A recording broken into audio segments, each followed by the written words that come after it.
अस्सलाम वालेकुम friends, welcome back to top smarties. बेलगाम ड्रामे में जहां के रमशा ने खुद को बिल्कुल बदल लिया, इस्लामी तालीमात लेनी शुरू कर दी ताकि उसको सुकून मिल सके और आहिस्ता आहिस्ता उसकी ज़िंदगी में सुकून आ रहा है।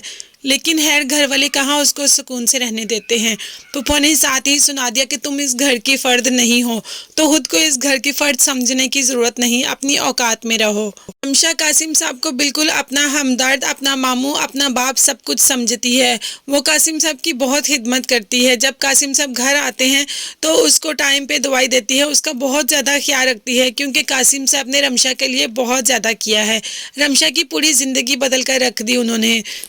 तो कासिम साहब की तबीयत बहुत ज़्यादा ख़राब होगी और अफनान भी देख रहा है कि रमशा सारी सारी रात जागती रहती है, कासिम साहब के पास रहती है, उनके पास बैठती है, उनका ख्याल रखती है। लेकिन कासिम साहब आप कुछ भी खाने से इनकार कर रहे हैं और रमशा की ज़िद पर कि मैं खुद सूप बना कर लाती हूँ, मैं बहुत अच्छा सूप बनाती हूँ। तो कासिम साहब इनकार नहीं कर सके और कहा कि अगर तुम खुद बना के लाओगी अपने हाथों से तो मैं ज़रूर पीऊँगा। और रमशा बहुत खुश होती है और सूप बनाने जाती है। अफनान भी ये देखकर बहुत खुश होता है कि मेरे बाप की इतनी केयर कर रही है। लेकिन दूसरी तरफ अगर देखें तो अलीज़े को बिल्कुल भी परवाह नहीं। अलीज़े के लिए भी तो कासिम साहब ने बहुत कुछ किया है। जब इसकी माँ जवानी में बेवा होगी तो उसकी माँ को संभाला, अलीज़े को संभाला, उसकी अच्छी परवरिश की। लेकिन अलीज़े को इस चीज़ का बिल्कुल एहसास नहीं। आज तो हद होगी, मामू जान की तबीयत बहुत ज़्यादा ख़राब होगी।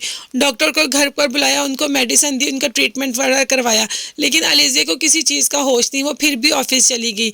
और जब अफनान ने कहा कि तुमने ऐसा किया तो आगे से अफनान को ही पड़ गई कि मैंने इतना कुछ किया, मैं आज ऑफिस से जल्दी आ गई सिर्फ मामू जान के लिए। कुछ लोगों के लिए जो कुछ भी कर लो उनको समझ नहीं आती इस चीज़ की। तो अफनान को भी बहुत गुस्सा आ जाता है और कहता है क्या किया तुमने, वो तो मैं देख ही रहा हूँ कि तुम कितनी जल्दी ऑफिस आ गई और तुम क्या कर रही हो बाबा के लिए। तुम्हें पता है मैं उनकी तबीयत को लेकर बहुत ज़्यादा परेशान हूँ और ऊपर से तुम्हारा ये बिहेवियर भी मुझे परेशान कर रहा है। इसी नोक झोंक में टाइम तो गुजर जाता है, लेकिन थोड़ी ही देर बाद इनके दरवाजे पर दस्तक होती है और रमशा आती है। अफनान अफनान जल्दी चले, मामू जान की तबीयत बहुत ज़्यादा ख़राब होगी।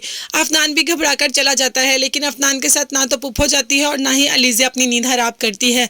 रमशा अफनान के साथ ही चली जाती है। जब हॉस्पिटल जाते हैं तो मामू जान बहुत ही क्रिटिकल सिचुएशन में है। करीब डॉक्टर्स यही कहेंगे कि हम उनको बचा नहीं पाए।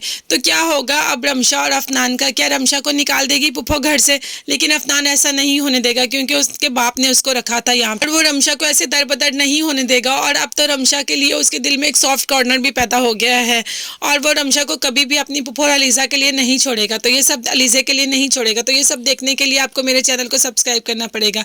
न्यू एपिसोड तक के लिए अल्लाह हाफिज़, बाय बाय, टेक केयर। लेकिन मेरे चैनल को ज़रूर सब्सक्राइब कीजिएगा और मुझे अपनी दुआओं में याद रखिएगा। मुझे भी आपकी दुआओं की बहुत ज़्यादा ज़रूरत है। अल्लाह हाफिज़।